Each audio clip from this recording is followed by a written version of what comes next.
Chers tous, bonjour la famille, paix et grâce, j'espère que tout le monde se porte bien. Alors ce matin, je vais rappeler à quelqu'un, Dieu n'a pas eu tort de t'envoyer dans la famille à laquelle tu appartiens aujourd'hui. La famille est la base et le commencement de toute chose qui ne se termine pas. Elle se perpétue de génération en génération. Alors je suis choquée, profondément choquée, parce que mes oreilles entendent concernant certaines familles. Ouais, je dis bien choqué et touché profondément. Il y a des familles où tu te poses la question, est-ce que ceux-là réellement sont du même sang? Est-ce qu'ils sont de même père? Est-ce qu'ils sont de même mère? Je ne vais même pas d'abord parler de la famille élargie. Je vais parler du noyau, le socle, les enfants qui sortent des mêmes reins et des mêmes entrailles de leur maman et des reins de leur père. Tu vas entendre la petite soeur parler de son frère ou de sa soeur comme si elle parlait d'un intrus, comme si elle parlait d'un inconnu. S'il vous plaît, quel que soit le problème qu'il y a dans votre famille, ce que chacun doit comprendre, il faut devoir faire profil bas.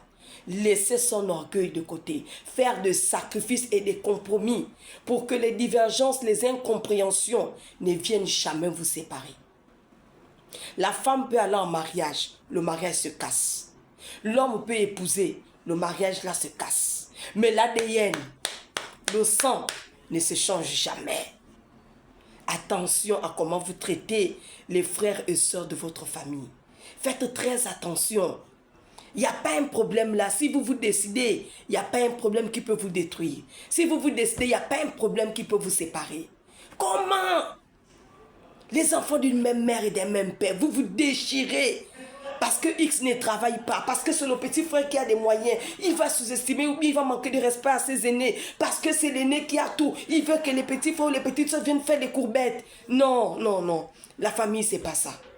C'est pas ça la famille. Rectifiez le tir pour ceux qui sont comme ça. Et dans la famille, même si que ton aîné ne travaille pas, il n'a pas un salaire ou bien elle n'a pas un salaire, le droit d'aînesse ne dépend pas des moyens financiers ou de la richesse que chacun a. Le grand reste le grand, la grande reste la grande.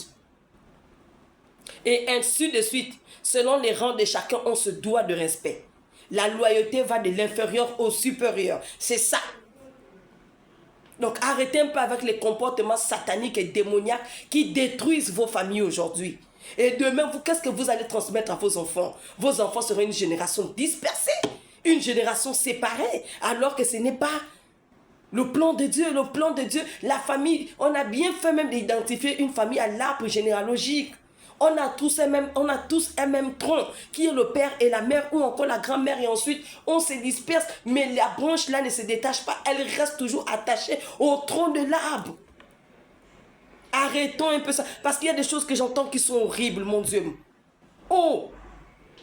C'est quel esprit des ténèbres que vous laissez vous diviser parce que les biens matériels, parce qu'on a épousé un homme riche, parce que j'ai épousé un machin, parce que ma femme... Mais qui a dit que la richesse vient diviser une famille? Qui a dit ça? Ou bien la pauvreté? Qui a dit la famille est sacrée? Attention avec vos familles.